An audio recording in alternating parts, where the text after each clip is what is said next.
colors in layers. So I need to focus first on the values. Never try to go, well, you can go to the exact color if you have the color on your pastel pencil set, but that is very rare to have the exact color.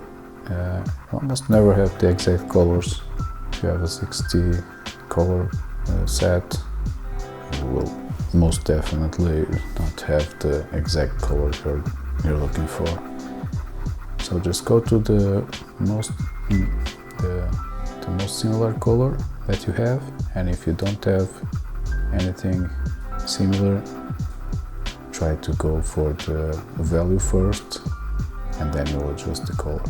And it's common that most sets have medium values to light values colors, and you have very few dark colors. You have some browns that are darker, some blues that are darker, and greens, but not dark enough. It's never dark enough, so you have to mix it with a little bit of black to go darker. And this is how I blend the shadow into the mid-tone there. It's close to the edge. I'm going to use more of a circular motion, less pressure. And I'm thinking about this transition as I'm wiping pigment, wiping some dust from the darker side into the lighter side. If you use less pressure, you're actually not giving it much more pigment, but you're trying to use the pencil as a mixing tool. It's a bit darker than it should be. We can adjust this on the next layer. So now we made it a little bit darker, and this greenish blue is very light, so this will compensate for the darker colors that we made in the first layer. See, I'm now changing the temperature of that color, making it more bluish. So you can keep asking yourself, what's the difference if the color is warmer, it's colder, if it's lighter or darker, and you keep adjusting it a little bit more to the bluish side. So I picked up a stronger blue. I'm just glazing over it with just a little bit, almost no pressure. Just want to change the color a little bit. So going to the mid-tones, it's more blue. So always pay attention to these little shifts of color and temperature, making the line of that highlight in the shadow, then knocking it down with the black.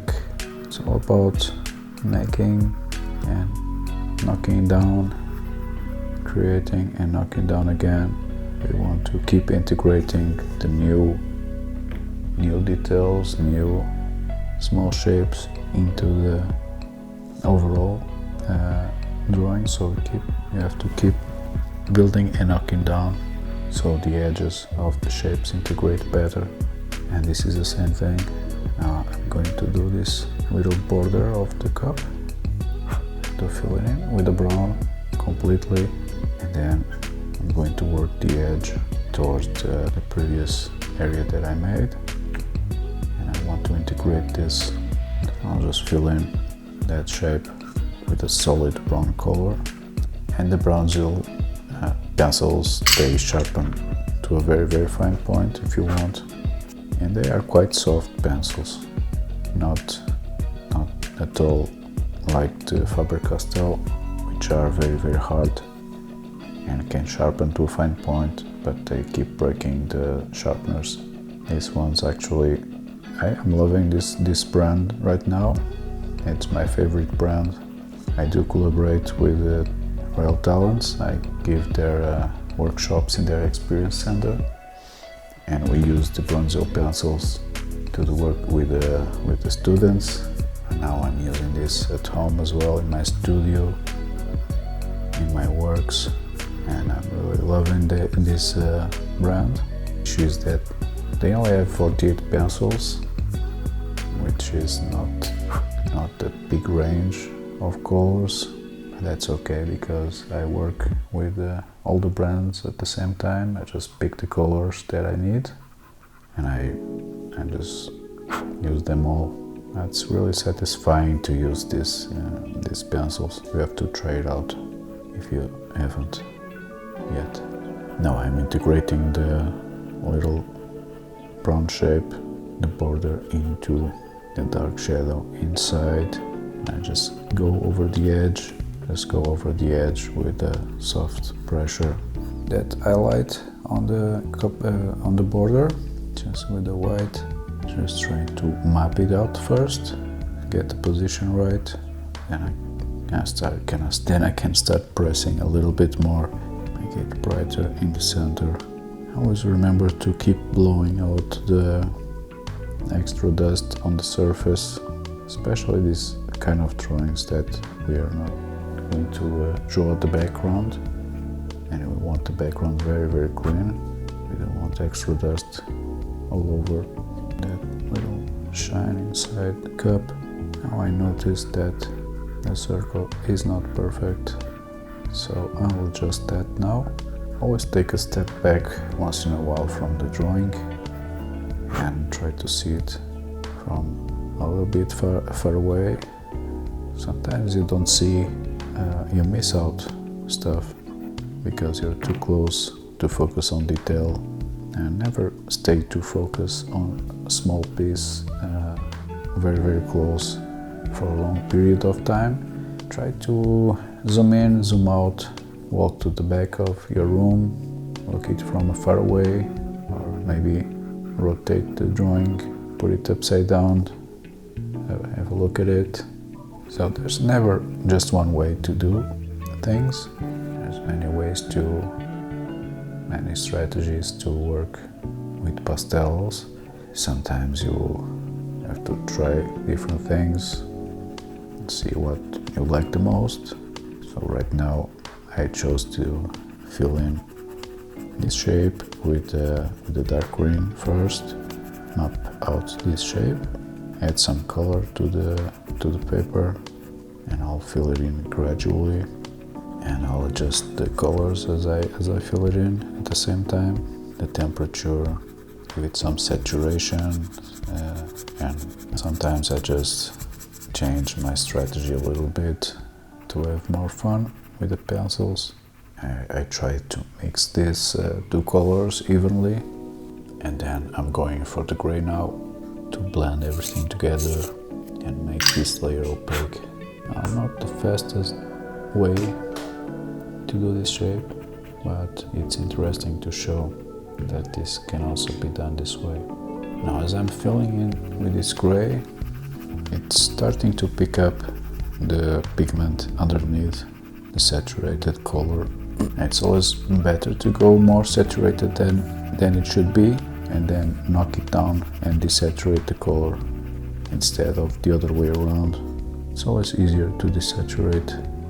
You can either use the complementary color or a gray or a white to get desaturation down again. So I'm lifting the value now with the gray and desaturating the bluish color a little bit. It's not an easy color to replicate, so we have to go and keep adjusting it with several steps. And first thing is the value, so now try to get the value as close as possible, and then it's the color. I want this edge to be, so it should be very, very light. I don't want to see that darker line right there on the edge.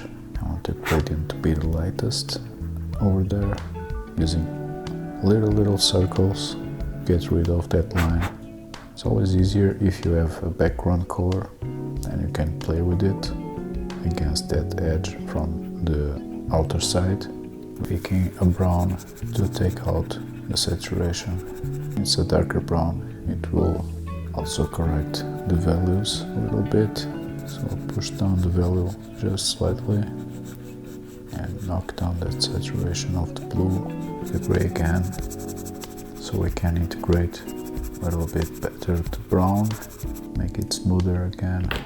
Now Even in this small triangular shape, you have a little gradient. It's lighter on the bottom, darker on the top, so always pay attention to these small shapes. This, in the end, this will make a lot of difference. Look carefully at the reference. Now try to add a little detail of the coffee stain. Now all details are easy to do after we establish it. The right values, proper layering. Details are just little marks here and there, and are often very overrated. People go into details and skip the basics.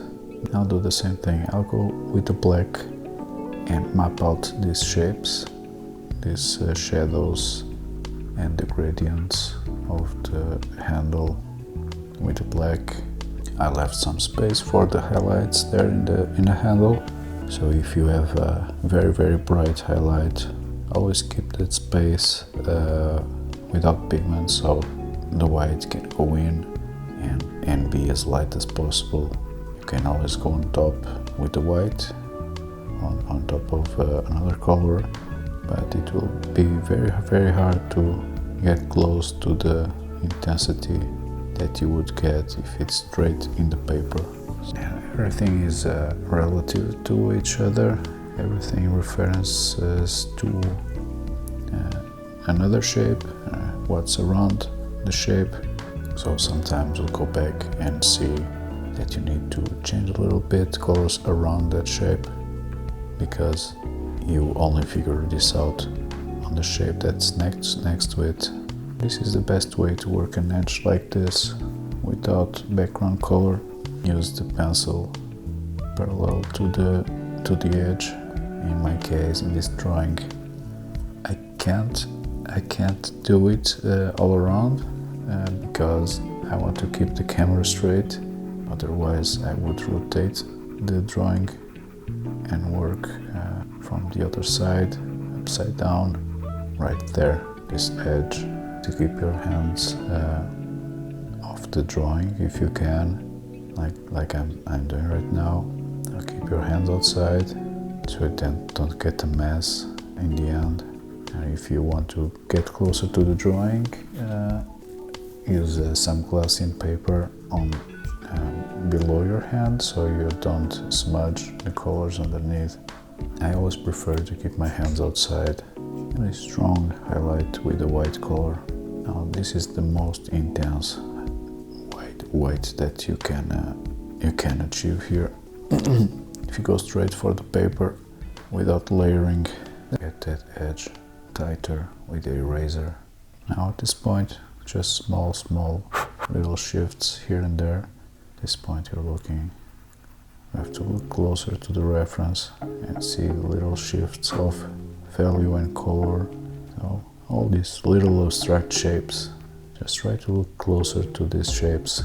Treat them with the same importance as the rest of the drawing. At this point you start to notice small details like this one. A little reflection as it curves down. There's some little reflection also there. It's so small, so subtle that you will miss it very easily. I do have a final trick to show you. I'm going to show you how I achieved the darkest darks with pastels. Now this is the darkest dark there is in pastels, the Sennelier black pastel stick. Now you can see the difference there from the pencil. That was the pencil, and this is the darkest dark, the Sennelier pastel stick. It's a beautiful dark.